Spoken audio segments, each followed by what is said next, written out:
In this video, I'm going to show you how to use the date object in JavaScript. So right here, you see this is the code from the previous video. So I'm going to make it a comment so you can refer back to it later. And I'm going to make this one a comment as well. And I'm going to move it down so we can have some space here. Now let's go to the HTML file. So inside of the HTML file, I'm going to add an element. And I'm going to give it the ID of date. So let's select this element. I'm not going to add anything inside of this h1 because we are going to insert the date here inside of this h1 element. So I'm going to the JavaScript file and I'm going to type in let my element equals to document dot get element by ID, open two parentheses and two single quotes, and I'm going to type in date. Okay, so we have that ready. Now let's make a variable. So I'm going to say let now equals to, and we're going to say new date. So this is how you use the date object. So you say new date and you open two parentheses and add a semicolon after it. So now let's change the element to now. So I'm going to say my element dot inner HTML equals to now. And if you do that, you'll see the full date. So you see it's Sunday, March 9, 2025, and this is your computer's clock, all right? So wherever you are located, this is your system clock. Now, let's say that we only want to print the year, the month, and the day. So to do that, we can make a variable and we can say get year equals to, then because we are saving this object, so we are saving this object inside of now. Since we are doing that, we can say now dot get full year and add two parentheses. And now you see where it says now. For the inner HTML, we can change it to get year. So on the screen, it shows you the year. Now let's go to the next one. Let's get the month. I'm going to say let get month equals to now again dot get month. So month. There you go. And open the parentheses. So now you may ask, okay, I'm gonna add that by a plus here and print that. So get month. But this is not how it works. You see now you are adding the month to the year as math operation. So this is not a good practice.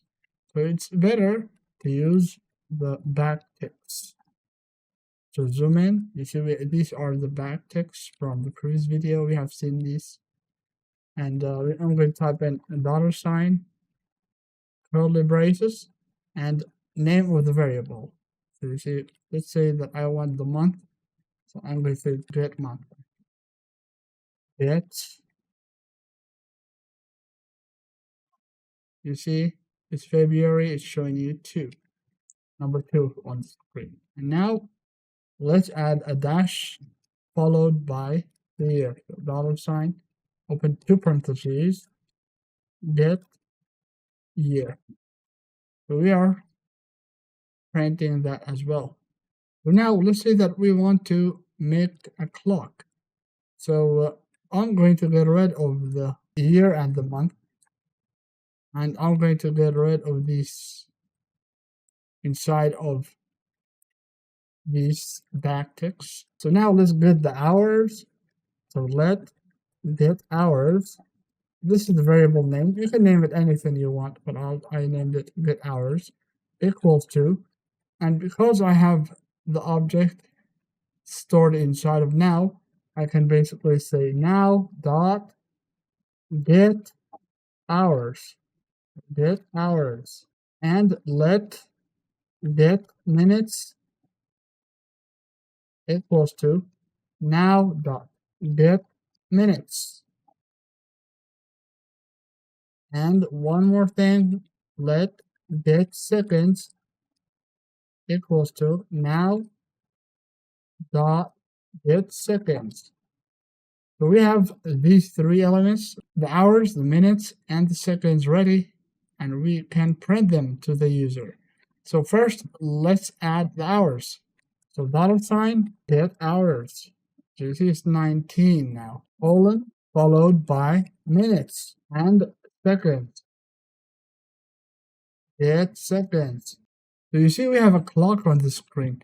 Now if I refresh it, you see it works. So let's make this an actual clock that works. So to do that, what we can do is that we can place this whole thing inside of a function. So I'm going to say function run clock. So not run clock. And open two parentheses and two curly braces. So let's wrap this inside of the curly braces. And we can use set interval to run this clock. So run clock, comma 1000. My clock is running, everyone. All right. So this is the video of how to use the date object. So this is basically it, everyone. I hope that you like this video, and we have learned how to use the new date object, and we have also learned how to use these components